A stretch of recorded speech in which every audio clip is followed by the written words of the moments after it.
Hey there, welcome back to another video. This time around, it is my review of the 1996 made-for-television war movie, The One That Got Away. Now, before I get around to sharing more of my thoughts on this film, I want to give a special shout out to Will for requesting this review. And if there's another film, TV show, or topic that you would like to see me discuss in the future, feel free to donate to my PayPal. The link will be in the video description down below, and I'll try to get to it as soon as I possibly can. Now, The One That Got Away is based on a book of the same name, which in itself is based on a true story of this Special Air Service patrol named Bravo 20 that was involved in a mission during the Gulf War. And the main takeaway from the real story is a story of endurance. An incredible true story of Corporal Chris Ryan, who survived the elements as well as the enemy. There are other aspects of the story as well, detailing the other members of the patrol, but really the main focus, at least from what I have heard, is about his involvement with the patrol, because the book is by Chris Ryan. Now, the film is directed by Paul Greengrass, who prior to this did a few TV films, but he was still getting his feet wet, so to speak, when it comes to directing movies. And you can kind of tell, because there's certain shots in this movie that don't really have the same sort of visual punch or impact or power to them that I feel a much more established director would have brought to the table. Also, you can tell that this is a more less accomplished filmmaker because of how inconsistent a lot of the visuals are and the style. So there'll be certain shots in the film that will be shot in a way that's almost jarring because of how different it is in terms of the use of shots or techniques. So you have shots that might be from a different angle or from a completely different sort of shot selection. So you have like wide shots or shots that seem like they're shot with a drone of some sorts or a plane because it's an overhead sweeping sort of shot, and shots that are shot from leg level, or shots that are shot from up above. It's one of those things where in the right hands of the right filmmaker, these don't come across as random bits of style. They come across as something that's calculated. And in The One That Got Away, you have a lot of these stylistic choices in terms of the visual approach, and a lot of the times it comes across as just random, and it is quite jarring. I think that the direction is not bad technically, it just doesn't have as much cohesion as I feel it should have.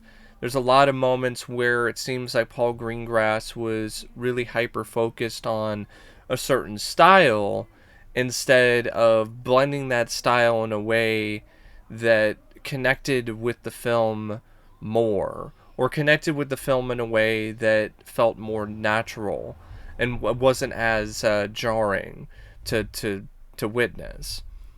I mean, for instance, there's a lot of shots in the movie that are shot from the perspective of somebody looking through a night vision camera. So it's very green and murky, and I get it. I understand why that choice was made, but it's still something that whenever it happens and it's spliced in with shots that aren't shot in such a way, it it takes you out of the film. It takes you out of it when it comes to um, visually what you're wanting from a movie like this. It just feels like those shots are compensating for something. It's like these sequences were possibly shot in a way where they weren't shot with night vision, but they weren't interesting enough, so night vision was added to them in order to make it seem like these sequences were more interesting or unique. But in reality, they're just about as interesting or unique as the rest of the other shots in the film. I don't want this to seem like I'm just completely taking all kinds of shots at Paul Greengrass, because of the fact that at the end of the day, it is a technically well directed film for what it is, in terms of a low budget, made for television movie. You can definitely tell that there is a limit when it comes to the budget, but Paul Greengrass works around it the best that he possibly could. And at the same time, there are some shots where the style really does work, like some of the sweeping shots of the desert. There's a sequence where Chris Ryan is fed up with the war and he blows up a sign that showcases Saddam Hussein, and the way that that scene was shot was pretty epic. So there are moments in this film where the direction is dynamic. It's genuinely impressive considering the limitations. Some of the action sequences, when they are there, are pretty well done. The firefight that ensued at the border patrol, well, actually, it wasn't a border patrol. It was more like a checkpoint. The firefight that ensued at the checkpoint, that was well shot and well put together.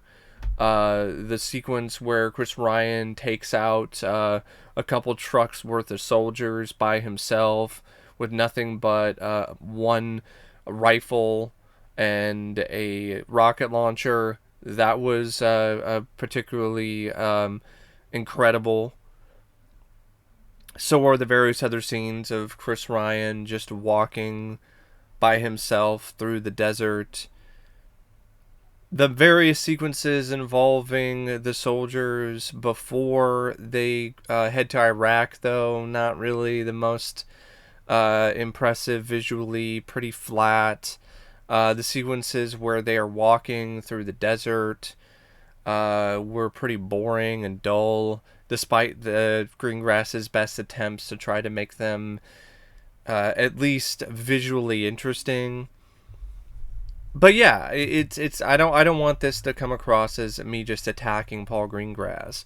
I think the direction is fine for what it is and for what the limitations were, but I feel maybe a little bit more established director who wasn't just trying to still learn the ropes might have brought a little bit more to the film and probably would have brought more consistency when it comes to the visual style. The film is also written by Paul Greengrass, based on the novel by Chris Ryan, and I think Paul Greengrass's direction, even as inconsistent as it is still more consistent than his writing.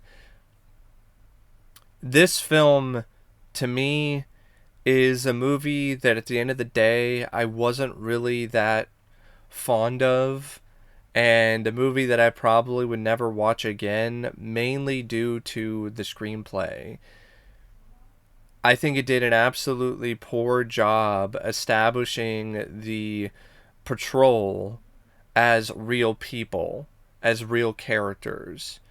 It's one of those things where it just jumps ahead and throws you into things without really letting you know who these people are, or really giving a glimpse into their different personalities, or things that make them feel different from one another.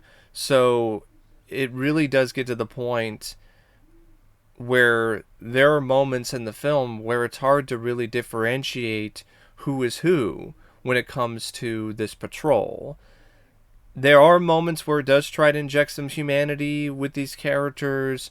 For instance, there's one member of the patrol who has a wife and a kid, and he's got a severe case of frostbite that's so bad that his hands are turning black, and he ultimately dies of exposure in the desert. That's a pretty emotionally strong and resonant series of events, mainly because of the fact that we know that he has a family.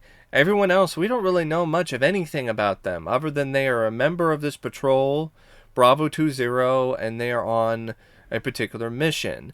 The mission also seems a little muddled in terms of what they are specifically tasked to do.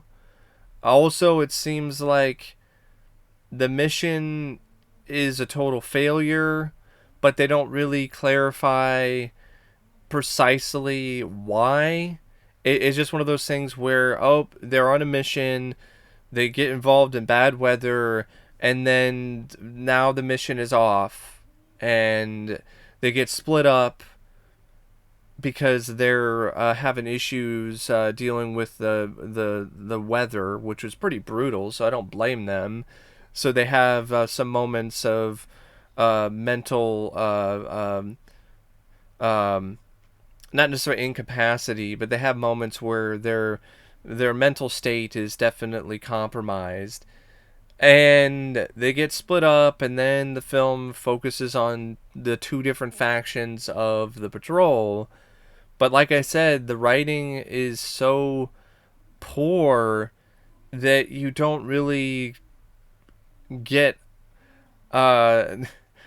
you don't really understand that they were even split up. Like it kind of it pops in your head a little bit, but the way that these characters are written, they're so interchangeable with one another that there are times where you think you are following one part of the patrol when you're actually following another part of the patrol. So it gets kind of confusing in that way.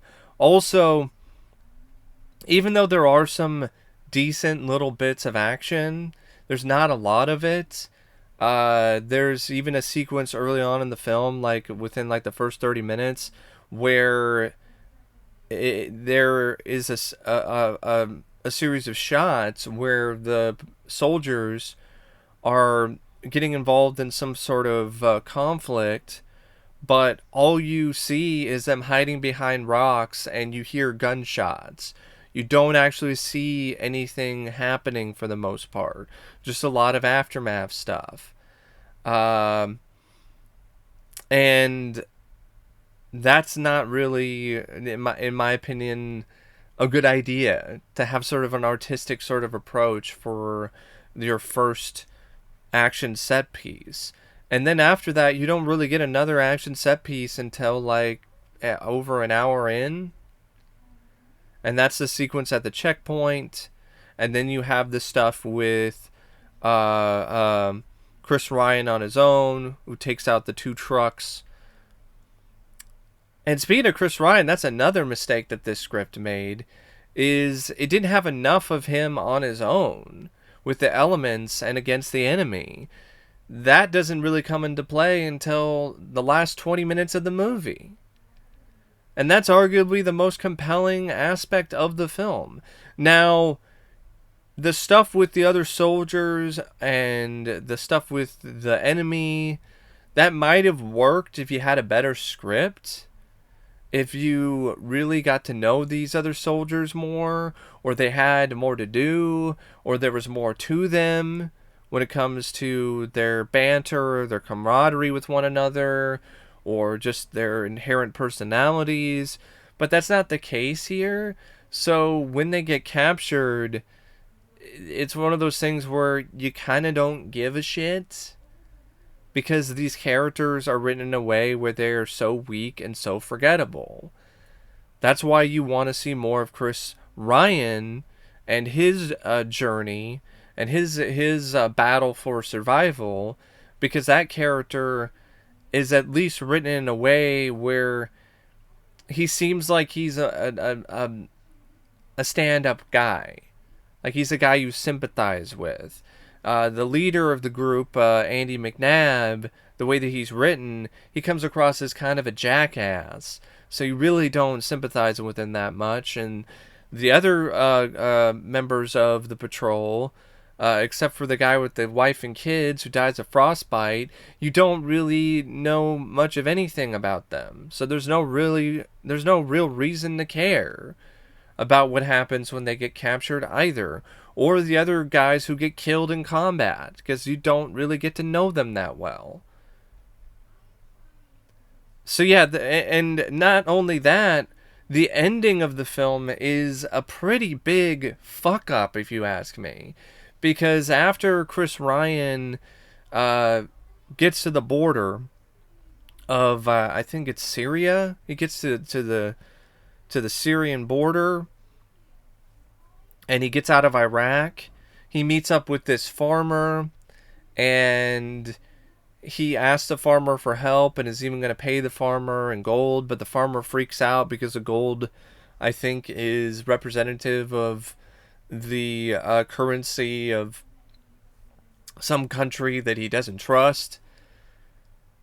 Right after that, it cuts to Chris Ryan on a helicopter heading back to home base. And the film ends with Chris Ryan going to home base. And I'm like, okay, that part is fine, but what happened in between?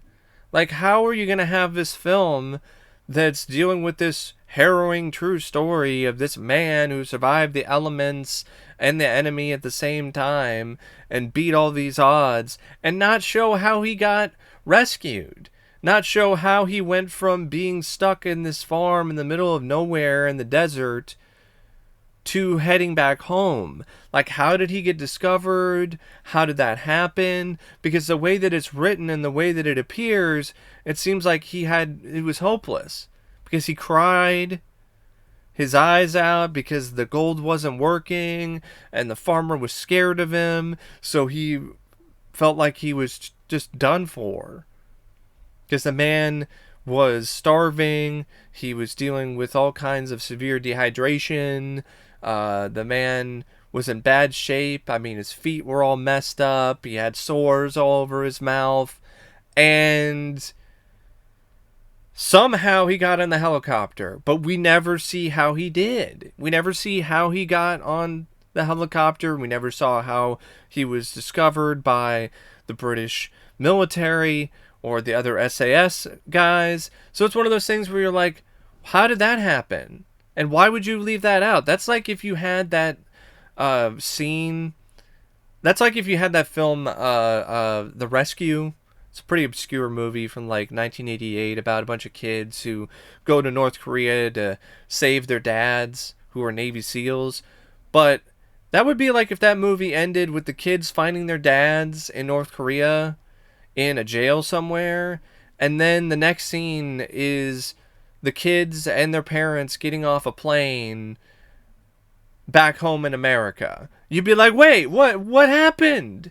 How did they get from this point to this other point? How did this even happen? Like, how did they get from North Korea back to America? I don't understand why that was left out of the movie. Maybe it was budget constraints. Maybe they thought it wasn't that interesting. I don't know, but I'm just saying, like, I don't get why Paul Greengrass decided to end the film this way. You left out a pretty vital point and vital part of the movie, if you ask me. But I will give Greengrass credit for maintaining a sense of realism and a rawness and some really gritty elements. The stuff with Chris Ryan when he's on his own with the elements and the enemy, that's some really strong stuff. Those are some really well-written scenes. Some good lines of dialogue, some nice inner monologue from Chris Ryan. I just wish that the film was much more of that. Really, honestly, I think The One That Got Away, which the title even refers to Chris Ryan as the one that got away from the enemy, that should have been the focus of the film. Have like the first 30 minutes be involved with the Bravo 20 patrol, getting to know them a little bit, going on the mission. They get involved with bad weather, things just go awry. They get captured. Then you focus more on Chris Ryan, like maybe 40 minutes. For first like 40-45 minutes, give you a little bit extra time to have a little bit more character development and depth for these different members of the patrol, and then you just focus on the Chris Ryan stuff. That's, in my opinion, a much better movie than what we got, because I'm sorry, there's only so many ways that you can write and set up scenes of guys walking in the desert and make it interesting. And honestly, I don't think there really is a way to make it that interesting, especially more than once. And this script has so many scenes in the first hour or so that are just these SAS patrolmen walking through the desert, whether it's during the day or at night. Doesn't matter what time it is. It doesn't matter if it's freezing or if it's burning hot. They're still walking through the desert slowly. It's boring. It really takes you out of the film. It makes the story less captivating and less engaging because there's all these scenes of them walking through the desert.